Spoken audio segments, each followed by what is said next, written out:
Another day, another repair.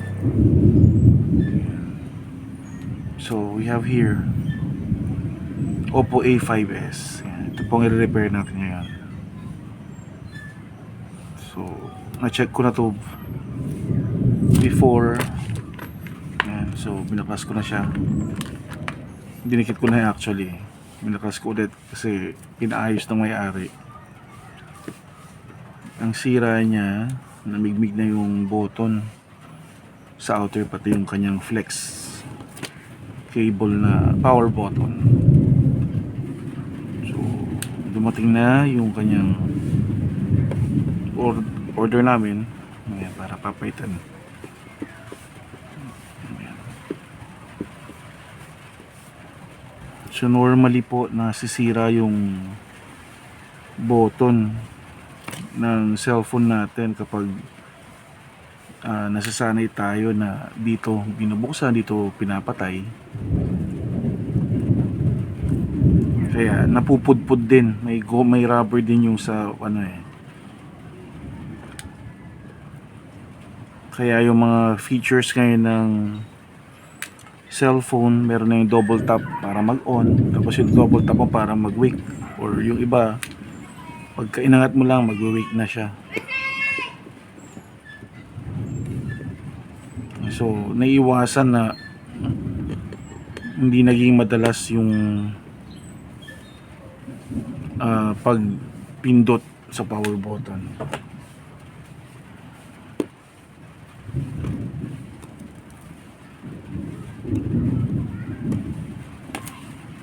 So kung merong feature na kung medyo halos naman lahat ata meron na, lalo yung may mga fingerprint na feature ang kanilang cellphone natin, wala na ata.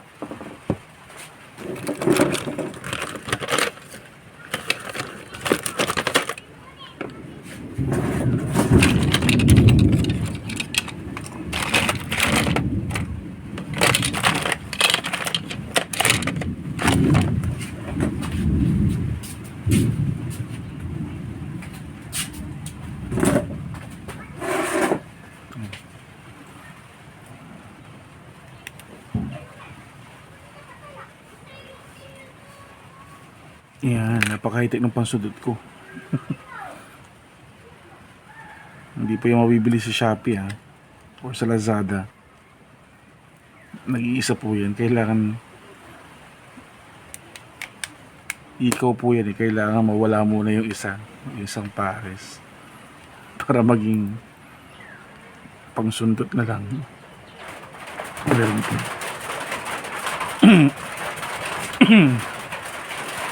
Yan, magulan na naman.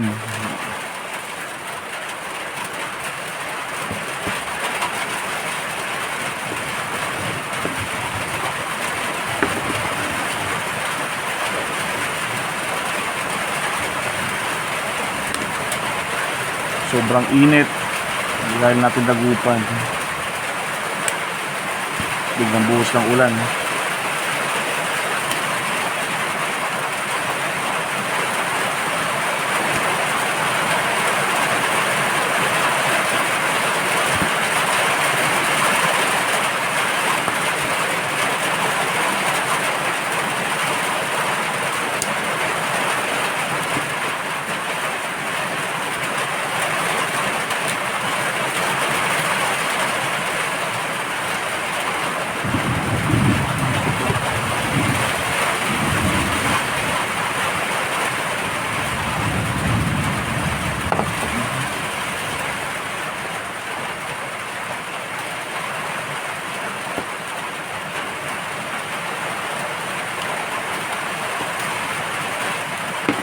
Ayaw matanggal, meron pa pala isa doon.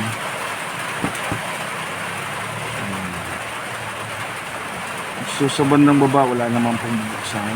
Okay na yan. So dito tayo magtatanggal. Natanggal niyo pong battery. Importante bago bakasin, tanggal natin yung battery. kotse pero hindi na pala. Tanggalin po natin yung board. Again, dahan-dahan po pag inaangat po natin to kasi very sensitive. Baka may ano. So tingnan natin kung may tornilyo. Meron siyang isa dito. Yan. Then may pong tanggalin mga camera para hindi siya sagabal. Make sure alam nyo kung saan yung tinanggal.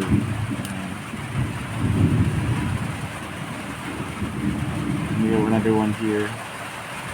Ganyan, pero mamaya tanggalin natin.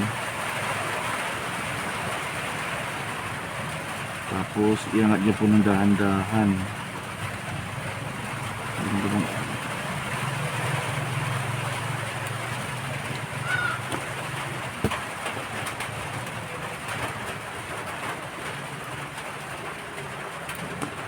Ayan. So kahit ganyan lang po, ang tatanggalin lang natin dyan ay ito.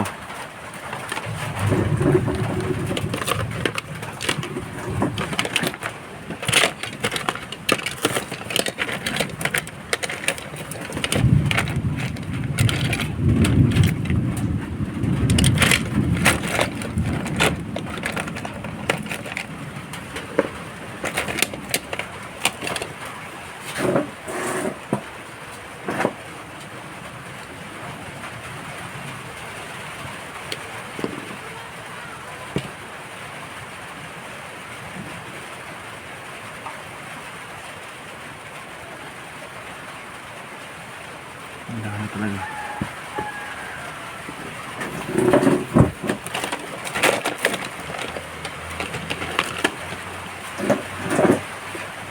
So I have may maliit akong knife dito. Itong pinantutungkab ko. So pag tinatanggal niyo po yan, ingat-ingat lang din.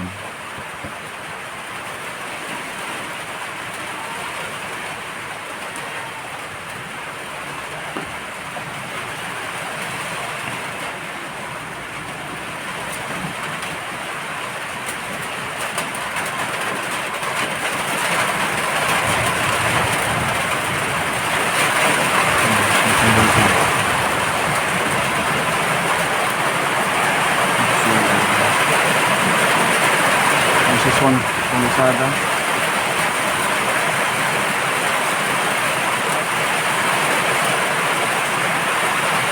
So nyo lang po lang maliit. Yan, lumulan na. Yan lang po kalito.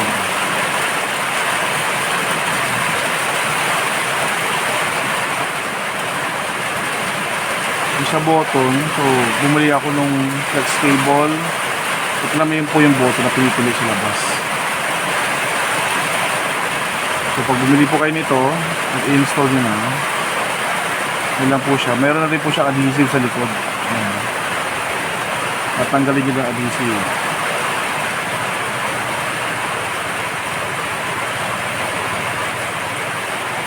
Ayan siya.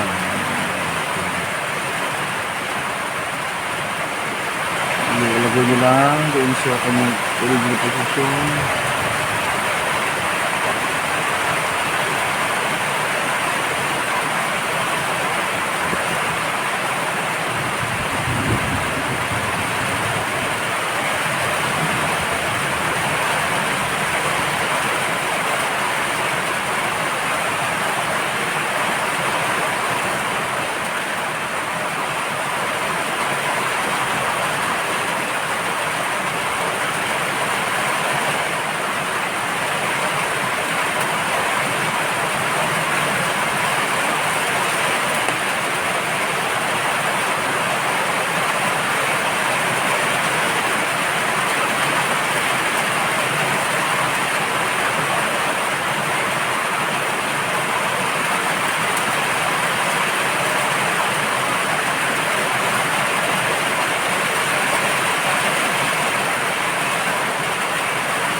Natin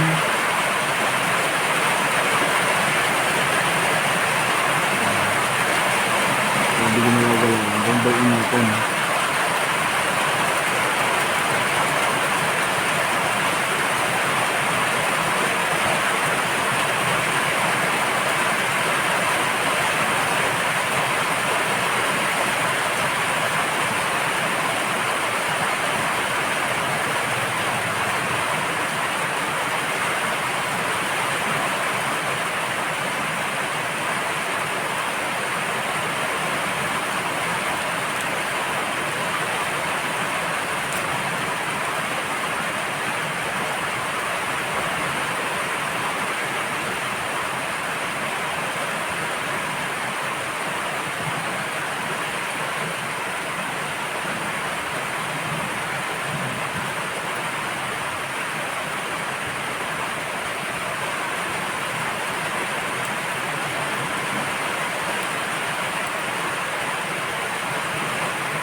Ayan, pagpapagin natin na ano.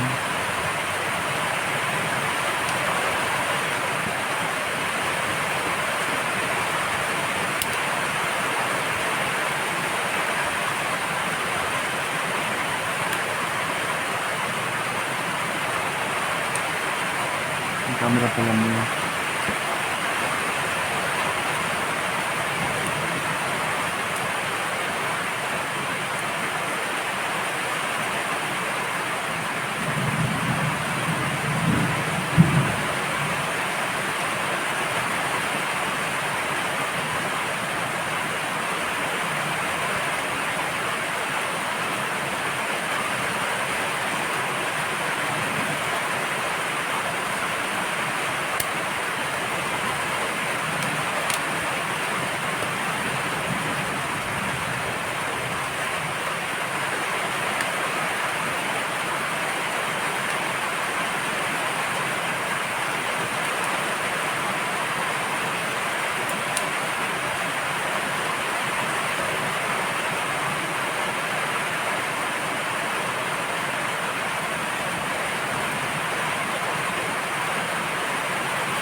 One percent na lang pala.